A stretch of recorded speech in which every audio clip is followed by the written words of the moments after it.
Joining us now here on Hockey Hub on Nesson, three-time Stanley Cup champion and forward for the Blackhawks, Pat Maroon. Pat, I know you're running right now, so of course it's weird to say how are you doing, but it's been a long time. So how are you? I'm doing good. How about yourself?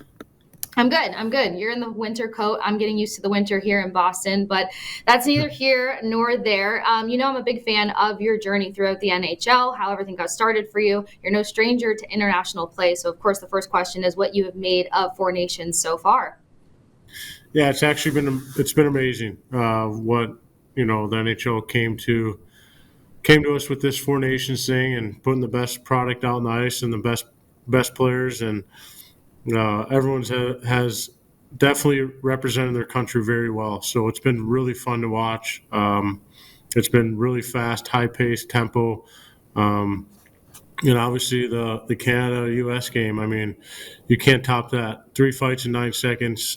People representing their country, playing for their country, and also playing for the crest in front of their jersey. And what Miller and Kachuk did, and Hegel and Bennett and Parenko. I mean, it's just amazing, and just the game on top of that too. So it's been really fun. I think the NHL has really brought some new faces now. They got a lot of traction, and uh, it's everyone's listening now, and everyone's watching, and everyone's tuning in. So I think people that didn't watch hockey or people that were on ESPN talking football, baseball, and everything else, and NBA, and I think now they're all talking about hockey. So it's just a way that it takes the next step for the NHL. So really happy about the product and what those players have accomplished, leading up to the championship game. So been really fun to watch. Yeah, you mentioned it becoming more popular, and hopefully they'll start talking about it the way they talk about football. But it's what it does for Americans and American hockey. I mean, you being an American player making an impact. We talked with Jeremy Romick the other day. So, what do you make of it? How the American players and kids, especially in the South, are now starting to get more into hockey? Yeah, it's huge. It's a huge impact on the game. Obviously, USA hasn't been, they've been falling short a lot lately, and but I think now we have a new generation of players that they all play a different role. There's so many different types of players on the USA team, and it's been fun to watch. And I think what they have done from the program and from all the AAA programs, all the AA programs, and what they've done USA Hockey to get these players to where they are now is pretty remarkable. It's growing the game rapidly right now, and what the Kachuk boys did. Because I'm from St. Louis and they're from St. Louis, I think they got a whole new audience, and that's awesome because their father obviously played a long time, should be in the Hall of Fame, but he's got two kids with grit and a lot of talent, and what they did for not only St. Louis hockey but everything around, like you said, in the South. I think people are really tuning into that, but it's honestly been fun to watch. The hockey's been great, and I'm proud to be an American. So I hope the USA wins. And they come out with the whatever they're calling it, the gold medal game or whatever they're calling it. But like I said before, but being from St. Louis, I think the Kachuk boys have done a really great job of. I think they got a lot of new fans now in the St. Louis hockey that are probably signing up this coming summer.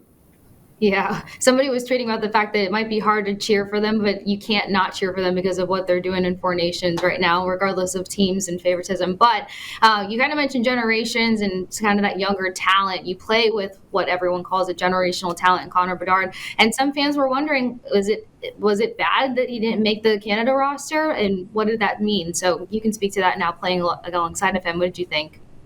Yeah, I think. Listen, I mean, he's still young. I think people forget that he's still 19 years old, and he's still going through the growing pains of being in the NHL and being a part of an NHL team, and he's still trying to, just be a competitor every single night. But I'm sure that put a fire in his butt a little bit because he's done an amazing job the last, since the team was made. I think he's got over a point per game, and he's been getting points at a rapid pace. So, listen, that's above my pay grade. I don't know who's making those decisions, but obviously Canada's a very talented team and with a lot of skill. It seems like they want a little more grittier this year. and a little more, pesky players that play a 200-foot game. So obviously it's a little different, but I'm sure he has an eye on that for next year. The Olympics is next year, so he's got to keep working hard, and that should piss him off a little bit to find a way to get on that team.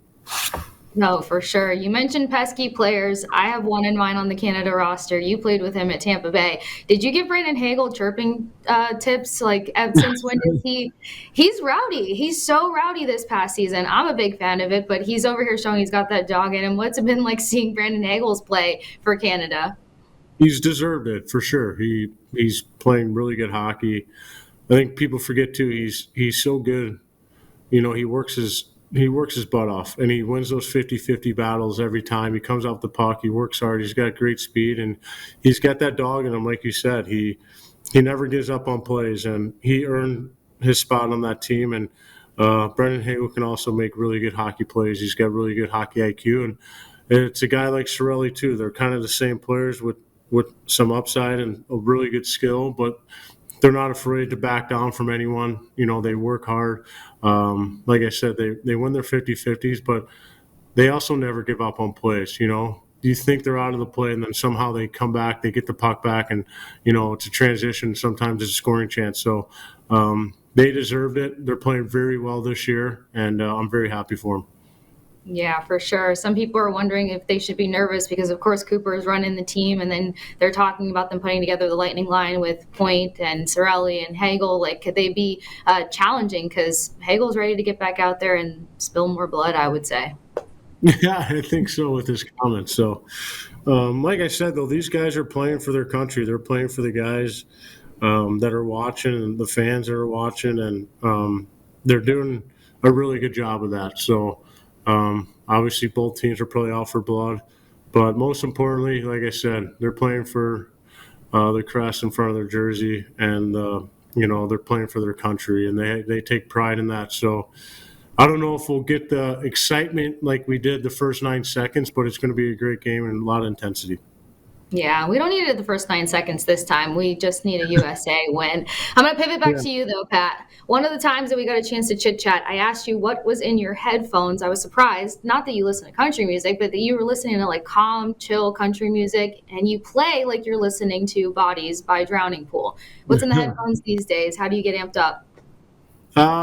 Country still. I have a big kick with Sam Barber right now.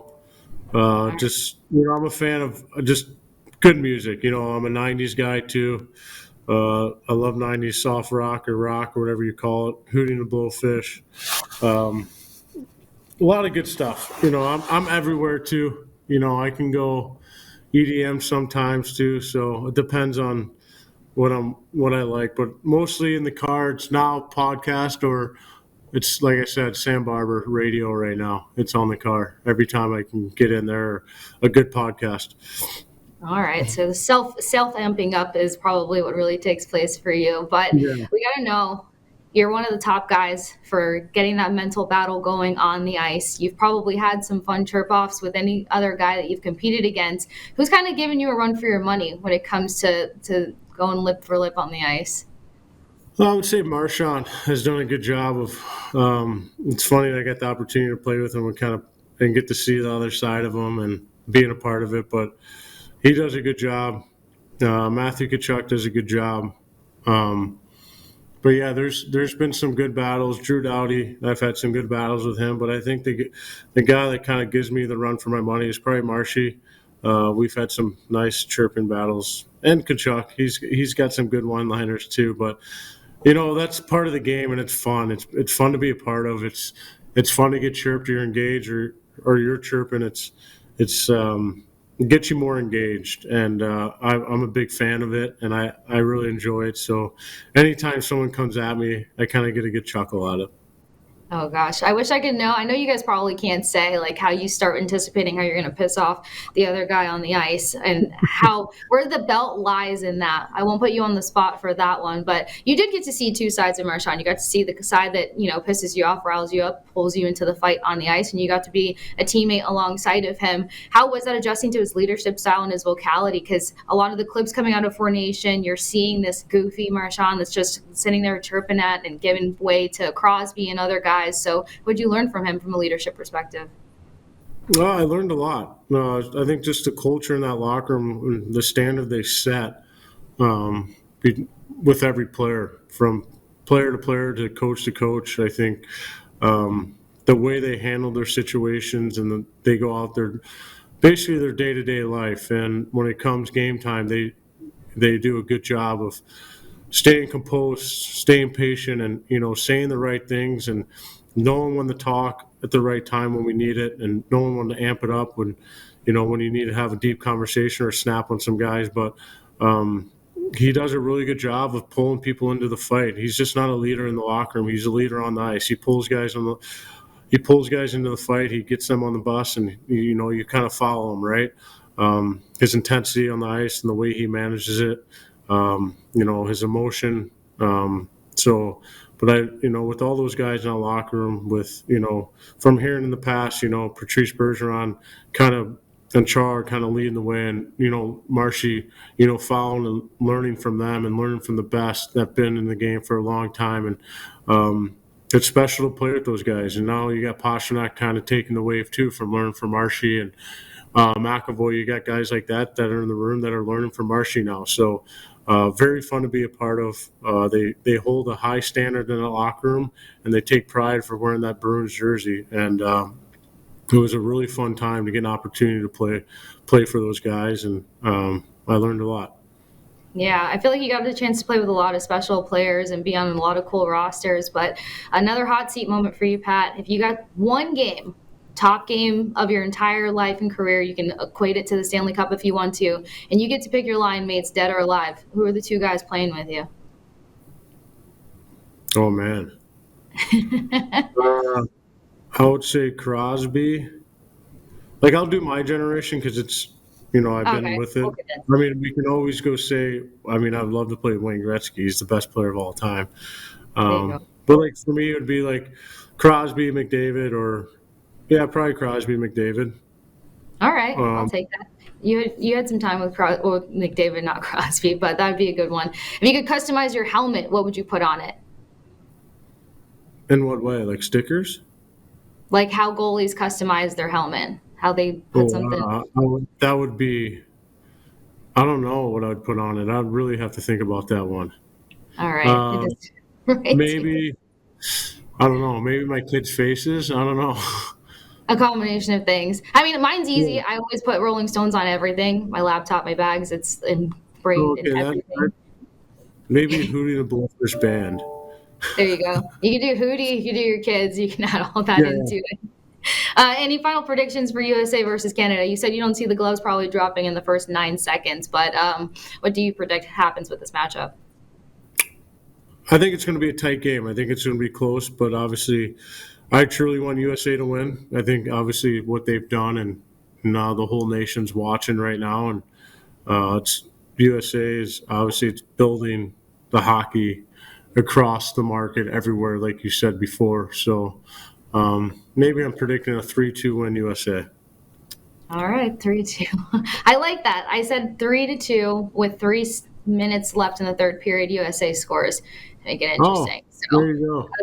That's what I'm hoping pans out. And then maybe a fight between Marchie and Tkachuk. Let's see how that one plays out. Just to add to the intensity here in Boston. Pat, I know you're busy. I really appreciate you taking the time to come chat with me here on Hockey Hub. If you love the Hockey Hub content, as you should, make sure that you're following NESN on all social media accounts. Make sure you downloaded NESN 360 on the app. And more importantly, make sure you're following, liking, and subscribing to Hockey Hub wherever you like and enjoy your podcast, as well as YouTube.